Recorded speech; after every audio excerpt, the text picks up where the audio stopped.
lagi-lagi pinjol, lagi-lagi pinjol. Aduh, ya tidak ada hari tanpa pinjol. Oke, nah di sini saya ingin membahas satu hal yang sangat luar biasa sekali, yang menurut saya. Jadi ada teman saya yang ditagih oleh DC, ya DC pinjol legal, nggak tahu pinjolnya apa, ya karena kalimatnya itu sangat wow sekali. Jadi ya pastinya DC ini tidak mau membongkar siapa dirinya gitu. Kalau kebongkar pastinya bisa ditindak oleh yang berwenang gitu. Oke, nah langsung saja kita lihat di sini. Nah, ini dia ya. Jadi DC ini ya hari ini nagih. Di sini dia bilang kepada penunggak yang ingin selalu dihormati. Ya, gila bahasanya. Bahasanya itu aduh ya, kurang ajar. Oke. Selanjutnya, segera bayarkan hutang Anda di kami. Apakah Anda ingat waktu Anda butuh uang, kami dengan senang hati membantu Anda meminjamkannya. Tapi apa sekarang balasannya? Apakah Anda dididik oleh orang tua Anda menjadi orang yang tidak tahu diri? Nah, kenapa akhir tahun banyak DC yang bawa-bawa orang tua pada saat menagih? Heran ya. Perasaan dulu sebelum akhir tahun itu nggak ada yang bawa-bawa orang tua itu ya. Tapi sekarang di akhir tahun ini banyak sekali DC yang bawa-bawa orang tua. DC ini harus dibina sebenarnya, binasakan gitu kan, oke? Nah lanjut, dan di sini pihak IT kami sudah tidak bisa mengakses informasi HP Anda. Apakah Anda sudah mereset HP Anda? Jika Anda sampai mereset HP Anda, maka itu kami anggap sebagai tindakan kriminal melarikan uang perusahaan. Dana ada di mana sekarang? Kami dan tim ingin menyelesaikan ini dengan hukum yang sudah berlaku. Ya. Segera bayarkan hutang Anda agar segera bayarkan hutang Anda agar segera kami tidak berurusan dengan kriminal seperti Anda lagi. Segera bayarkan hutang Anda agar kami segera tidak berurusan dengan kriminal seperti Anda lagi. Ya kurang ajar memang ini ya. DC-nya ini perlu dibina gitu kan. Nah, yang pertama ya dari chattingan ini ada berapa paragraf ini? Ada 3 paragraf ya seperti ngarang di SD gitu kan.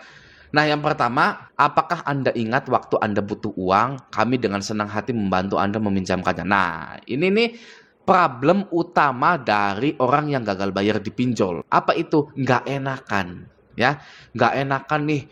Kita nih kayak nggak tahu diri karena sudah dipinjamkan oleh pinjol pada saat butuh gitu kan ya. Nah itu salah ya, itu salah. Kalau pinjol ini niatnya membantu ya, dia itu tidak meminjamkan gitu ya, tapi dia itu memberikan uang.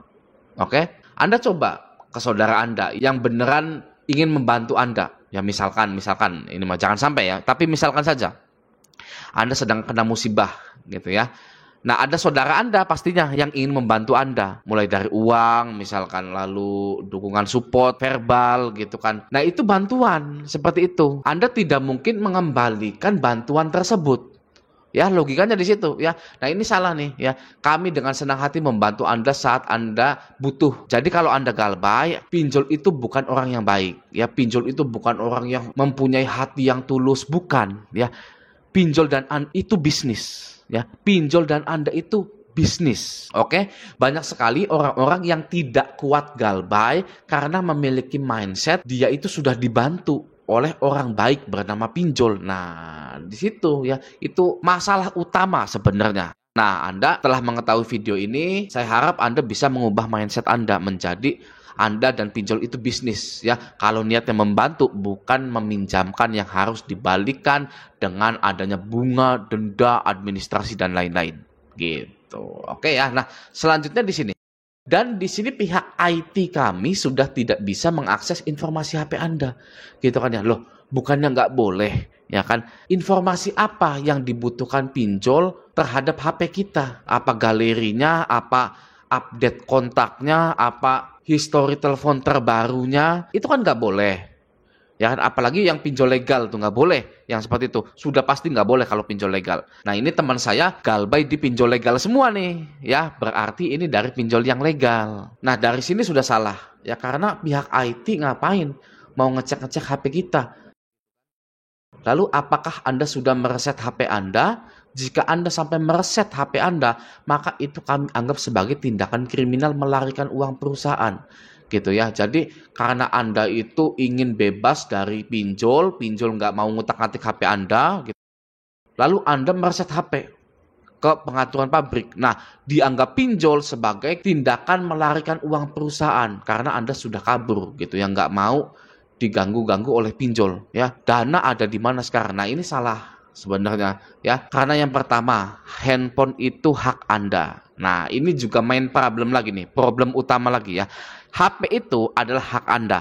Anda mau respon, Anda mau tidak angkat telepon, itu boleh ya, karena tidak ada undang-undangnya. Anda sudah membeli HP itu adalah harta Anda, aset Anda. Anda boleh melakukan apapun dengan aset Anda itu. Ya, itu yang pertama. Yang kedua, mereset HP itu bukan melarikan uang perusahaan. Ya, ini sangat lucu sekali. Ya, tidak ada hubungannya mereset HP dengan melarikan uang. Nah, saya kasih contoh ya. Contoh melarikan uang gitu ya misalkan. Nah, pengertian penggelapan dana, hukum dan contoh. Nah, di sini pengertian penggelapan dana. Pengertian penggelapan dana adalah suatu tindakan yang tidak jujur dengan cara menyembunyikan dana atau harta orang lain oleh satu orang atau lebih tanpa sepengetahuan pemilik barang dengan tujuan untuk mengalih kepemilikan atau pencurian, menguasai atau digunakan untuk tujuan lain. Tindakan yang tidak jujur. Galbay itu jujur atau tidak menurut Anda? Jujur galbay itu karena itu adalah kondisi ekonomi. Ya, bagaimana bisa gagal bayar karena ekonomi? Itu adalah tindakan yang tidak jujur. Oke, selanjutnya tindakan yang tidak jujur dengan cara menyembunyikan dana. Anda menyembunyikan dana atau tidak? Tidak pastinya, karena dana Anda pakai buat makan, misalkan buat bayaran sekolah, ya. Itu tidak menyembunyikan dana. Selanjutnya, menyembunyikan dana atau harta orang lain oleh satu orang atau lebih tanpa sepengetahuan pemilik barang. Pinjol itu mengetahui bahwa Anda itu pinjam dana untuk keperluan renovasi rumah, untuk kebutuhan konsumsi sehari-hari. Kan ada pada saat di aplikasi kita itu mengajukan pinjaman untuk kebutuhan ya, lalu pilih konsumsi sehari-hari, kebutuhan pokok, renovasi rumah, kredit motor, dan lain-lain. Ya, itu sepengetahuan pemilik atau sepengetahuan perusahaan pinjolnya. Jadi, ini itu sangat tidak masuk akal gitu ya. Jika Anda sampai mereset HP Anda, maka itu kami anggap sebagai tindakan kriminal. Ini itu tipikal penagihan akhir tahun seperti ini dan wajib kita tertawakan pinjol-pinjol ini ya. Kita tertawakan. Oke? Selanjutnya, dana ada di mana sekarang? Ya sudah habis. Ya, kok dana ada di mana sekarang? Emang saya penadah uang Anda apa? Ya sudah habis. Kan pinjol tahu saya butuh dana itu untuk renovasi rumah atau untuk kebutuhan lainnya. Kalau penagihan gokil, gila seperti ini, kita juga harus gila lagi. Ya, dana ada di mana sekarang? Habis Pak dananya. Gitu. Ya, nggak usah panjang lebar. Oke. Selanjutnya, kami dan tim ingin menyelesaikan ini dengan hukum yang sudah berlaku. Silakan, ya hukumnya hukum perdata. Di pinjol itu tidak ada hukum pidana, ya. Hukumnya hukum perdata dan dari dulu sampai sekarang tidak ada yang diseret ke persidangan perdata. Oke, karena apa? Karena hasil dari sidang perdata tersebut tidak menguntungkan pinjolnya, ya. Kata hakim, kamu mampunya berapa sebulan? Saya mampunya 10.000 Pak sebulan. Tok sah. Anda wajib membayar ke pinjol itu 10.000 per bulan. Gitu ya. Pinjol mana mau seperti itu, masih mending ditagih. Ya kan? Nah, seperti itu. Ya, jadi jika ada pinjol yang mengancam Anda ingin menyelesaikan hutang ini dengan hukum yang sudah berlaku, ya silakan saja. Karena hukumnya adalah perdata. Oke? Segera bayarkan hutang Anda agar kami segera tidak berurusan dengan kriminal seperti Anda lagi. Yang kriminal siapa? Ya, Anda atau saya yang kriminal. Di sini jelas-jelas Anda mau mengakses informasi HP saya yang mana itu nggak boleh. Ya, sudah tertuang dalam Undang-Undang ITE. Ya, pinjol itu tidak boleh mengambil dan menyebarluaskan data-data pribadi konsumen tersebut karena konsumen ini dirugikan, dan itu jika dilakukan oleh pinjol maka itu sudah tindakan kriminal seperti itu gitu ya. Jadi ini adalah tagihan akhir tahun ya, Anda wajib mengabaikannya. Jangan pernah peduli dengan tagihan-tagihan pinjol apalagi di akhir tahun ini gitu. Oke ya, semoga dengan video ini Anda tercerahkan. Oke. Nah, sampai jumpa di video selanjutnya.